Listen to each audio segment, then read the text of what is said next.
दोस्तों आज हम बात कर रहे हैं एक ऐसे आम आदमी की जो अपनी मेहनत और ईमानदारी के बल पर आज दिल्ली का मुख्यमंत्री बन चुका है। आज की इस वीडियो में हम अरविंद केजरीवाल की कहानी जानेंगे और मैं दावे के साथ कह सकता हूं कि अगर आप इस वीडियो को अंत तक देखेंगे तो आप भी अपने जीवन में कुछ बड़ा करने के लिए जरूर मोटिवेट होंगे। इनकी कहानी कुछ इस तरह है। हरियाणा के भिवानी जिले के सिवानी शहर में 16 अगस्त 1968 को अरविंद केजरीवाल का जन्म हुआ। वो जन्माष्टमी का दिन था जब अरविंद पैदा हुए थे और उनके सभी घर वाले ये सोचकर खुशी मना रहे थे कि उनके घर में कृष्ण पैदा हुए हैं। केजरीवाल एक मिडिल क्लास परिवार में जन्मे थे और गोविंद राम और गीता देवी के 3 बच्चों में सबसे बड़े थे। पिता गोविंद राम केजरीवाल एक इलेक्ट्रिकल इंजीनियर थे जिन्होंने बिरला इंस्टीट्यूट ऑफ टेक्नोलॉजी से अपनी इंजीनियरिंग की पढ़ाई करी थी। वहीं उनकी माँ एक होम मेकर थी। पिता की नौकरी के कारण उनके परिवार को अक्सर एक जगह से दूसरी जगह ट्रांसफर होते रहना पड़ता था और इसी कारण उन्होंने अपने बड़े होने के दिन सोनीपत, गाजियाबाद और हिसर जैसे शहरों में बिताए। सोनीपत के क्रिश्चियन मिशनरी स्कूल और हिसर के कैंपस स्कूल से केजरीवाल ने अपनी स्कूल की पढ़ाई करी।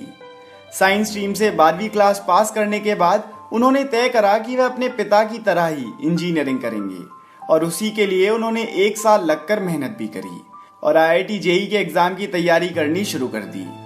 तैयारी इतनी मेहनत और लगन से करी गई थी कि जब एग्जाम का रिजल्ट आया तो न केवल केजरीवाल ने वो एग्जाम पास करा बल्कि देश भर में 563 रैंक हासिल करी।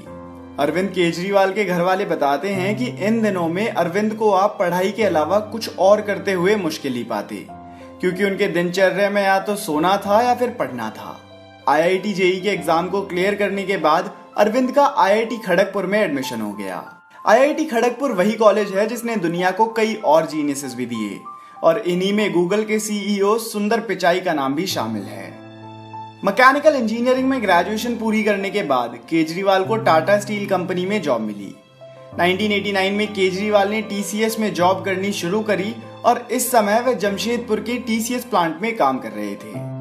यहाँ नौकरी करते वक्त ही अरविंद का सोशल सर्विस जैसे कामों में ध्यान बढ़ने लगा और फिर इसी वजह से उन्होंने अपने ऑफिस से कुछ दिन के लिए छुट्टी भी ले ली और कोलकाता जाकर कुछ दिन मदर टेरेसा के साथ मिलकर भी काम करा। यही वो समय था जब केजरीवाल ने खुद के अंदर बहुत बड़ी ट्रांसफॉर्मेशन को देखा, जिसके बाद वो दूसरों के हित में सोचने लगे थे। यहीं से उनकी विचारधारा पूरी तरह से बदल गई थी और उन्होंने वापस जाकर अपनी TCS में जॉब को छोड़ दिया और सिविल सर्विसेज एग्जामिनेशन की तैयारी करने लगे, क्योंकि वो जानते थे कि देश की ज्यादा से ज्यादा जनता की सेवा करने का यही सबसे सही तरीका है। इसके बाद उन्होंने 1 साल तक देश के ही नहीं बल्कि दुनिया के कुछ सबसे मुश्किल एग्जाम्स में से एक सिविल सर्विसेज के एग्जाम की तैयारी करनी शुरू कर दी और अंत में उनकी मेहनत रंग लाई, क्योंकि उन्होंने इस एग्जाम को क्वालिफाई कर लिया था।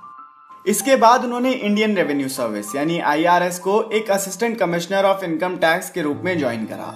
यहाँ जॉब करनी शुरू करी तो उन्हें सिस्टम की सच्चाई के बारे में पता चलने लगा कि भ्रष्टाचार किस तरह से सिस्टम की जड़ों को जकड़ा हुआ है। कुछ सालों तक यहाँ काम करने के बाद अरविंद केजरीवाल ने अपने दोस्त मनीष सिसोदिया और कुछ और दोस्तों के साथ मिलकर एक मूवमेंट की शुरुआत करी, जिसको नाम दिया गया परिवर्तन के जरिए वो दिल्ली के कुछ इलाकों में रह रही आम जनता की जो सरकार से जुड़ी हुई समस्याएं थी उनका समाधान निकाल रहे थे, जैसे कि पब्लिक डिस्ट्रीब्यूशन, इनकम टैक्स और इलेक्ट्रिसिटी। जब उनका इन कामों में ज्यादा ध्यान लगने लगा तो उन्होंने वर्ष 2000 में अपने ऑफिस से 2 साल की लीव ले ली। इन 2 वर्षों में केजरीवाल और मनीष सिसोदिया ने मिलकर दिल्ली की जनता के लिए बहुत काम करा। 2 वर्षों की लीव के बाद वो वापस अपनी जॉब पर आए, पर सोशल वर्क के चलते बिजी रहने के कारण उन्होंने 2006 में इनकम टैक्स डिपार्टमेंट में जॉइंट कमिश्नर की पोस्ट से रिजाइन कर दिया और पूरी तरह से परिवर्तन और एक NGO कबीर के लिए काम करना शुरू कर दिया।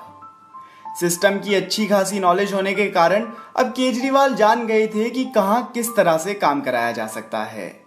उन्होंने राइट टू इंफॉर्मेशन एक्ट का इस्तेमाल करके बिना किसी को रिश्वत दिए लोगों के काम कराए। इसी तरह से लोगों को इंसाफ दिलाते हुए और सिस्टम के खिलाफ लड़ते हुए वह आगे बढ़ते रहे और फिर आया वर्ष 2011। यह वो समय था जब कांग्रेस के दूसरे टर्म में एक के बाद एक नए घोटालों का खुलासा हो रहा था। 2011 में केजरीवाल अन्ना हजारे और किरण बेदी जैसे एक्टिविस्ट के साथ मिलकर इंडिया अगेंस्ट करप्शन ग्रुप को सामने लाए, जन लोकपाल बिल को लाने की इस हड़ताल ने देश भर में एक लहर को जन्म दिया, जिसमें हर रोज हजारों लोग जुड़ते गए। इसी मूवमेंट से केजरीवाल नेशनल मीडिया और देश की जनता के सामने आए थे। इस समय पर आकर कई लोगों ने केजरीवाल को कहा कि बाहर रहकर सरकार की बुराई करनी आसान है, अगर दम है तो राजनीति में आओ और जो गलत लगता है उसे सही करो। ऐसी बातें सुनने के बाद ही अरविंद केजरीवाल ने तय करा कि अब वो राजनीति में आकर ही सिस्टम को ठीक करेंगे। इसी सोच के साथ उन्होंने आम आदमी पार्टी की शुरुआत करी और दिल्ली के इलेक्शंस में मुख्यमंत्री के उम्मीदवार बनकर आगे आए। दिल्ली की जनता को केजरीवाल और आम आदमी पार्टी में एक उम्मीद नजर आ रही थी और इसीलिए पहले इलेक्शंस में ही दिल्ली की जनता ने केजरीवाल को 70 में से 31 सीट से लाई। इसके बाद अरविंद केजरीवाल दिल्ली के चीफ मिनिस्टर बने और उन्होंने उस पद पर रहकर काम करना शुरू कर दिया। पहली बार इतने बड़े पद पर काम करने के कारण कई चीजें जिनकी केजरीवाल ने उम्मीद करी थी वह उस तरीके से ना हो सकी और उन्होंने बताया कि डिसीजन मेकिंग में सेंट्रल गवर्नमेंट की तरफ से लिबर्टी ना मिलने के कारण वो बड़े कदम नहीं उठा पा रहे थे। 49 दिनों तक सत्ता में रहने के बाद 14 फरवरी 2014 को अरविंद केजरीवाल ने मुख्यमंत्री के पद से इस्तीफा दे दिया। इसके बाद 2015 में दिल्ली में फिर से इलेक्शंस हुए और इस बार केजरीवाल और आम आदमी पार्टी ने वापसी करी और जहां पिछले इलेक्शंस में वो सिर्फ 31 सीट जीते थे, वहीं इस बार आम आदमी पार्टी दिल्ली की 70 सीट्स में से 67 सीट जीती। ये नंबर्स बताते हैं कि उस वक्त दिल्ली की जनता को बदलाव और उम्मीद की कितनी जरूरत थी। इसके बाद आम आदमी पार्टी के अरविंद केजरीवाल मुख्यमंत्री बने और इसके बाद से ही उन्होंने कभी पीछे मुड़कर नहीं देखा। दिल्ली में ऑड इवन जैसी नीतियां और सरकारी स्कूलों में बदलाव जैसे कई कदम अरविंद केजरीवाल ने इस टर्म में उठाए और आज दिल्ली की जनता भी मानती है कि केजरीवाल ने 2014 के मुकाबले आज की दिल्ली को अच्छा बनाया है। पर अभी भी दिल्ली को कई बदलाव और नीतियों की जरूरत है और हम उम्मीद करते हैं कि वो आने वाले समय में जरूर लागू होंगी।